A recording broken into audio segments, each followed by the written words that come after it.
Maxi schermi all'esterno, la chiesa gremita è il popolo di Don Armando, come è stato definito, quello che ha voluto essere presente per l'ultimo saluto al prete dei poveri, degli anziani e degli ultimi. A ricordare per primo la vita e l'impegno del sacerdote è Don Roberto, fratello di Don Armando Trevisiol, spentosi mercoledì a 94 anni.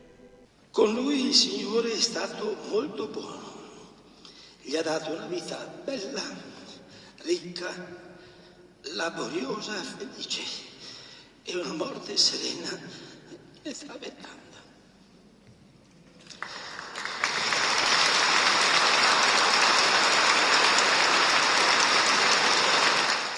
Una quercia sempre sul pezzo, lo definisce il patriarca Moraglia, ricordando quanto l'opera di Don Armando sia stata significativa per Mestre ed il patriarcato.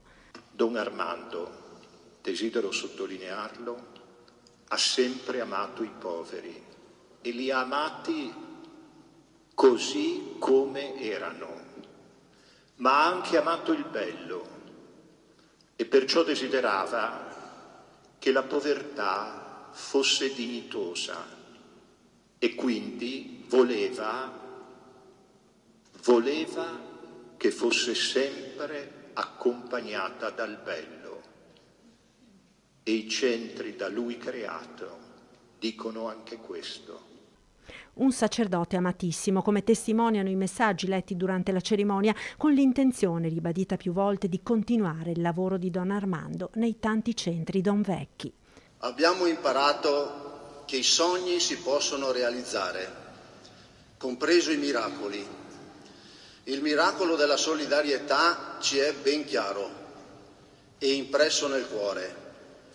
Quel cuore che tu hai sempre aperto ai fragili, ai bisognosi, compresi gli amati anziani.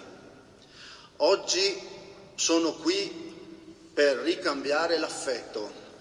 A nome loro e dei volontari che continuano ora il tuo servizio, ti ringraziamo. Grazie Don Armando. Commozione e vicinanza ai sentimenti della chiesa di Carpenedo anche quando viene letto dal patriarca il testamento di Don Armando, che già dalle prime parole fa capire chi fosse questo sacerdote. Non ho nulla da aggiungere a quello che ho tentato di dire con le parole e soprattutto coi fatti della mia vita. Si scusa e chiede perdono a Don Armando nel suo testamento, ringraziando quanti gli hanno voluto bene. Ringrazio particolarmente e con tanta riconoscenza tutti coloro che mi hanno voluto bene e mi hanno aiutato nelle circostanze più diverse. Non faccio nomi solamente perché sono un popolo, coloro che l'hanno fatto. Addio a tutti, Don Armando Trevisiol.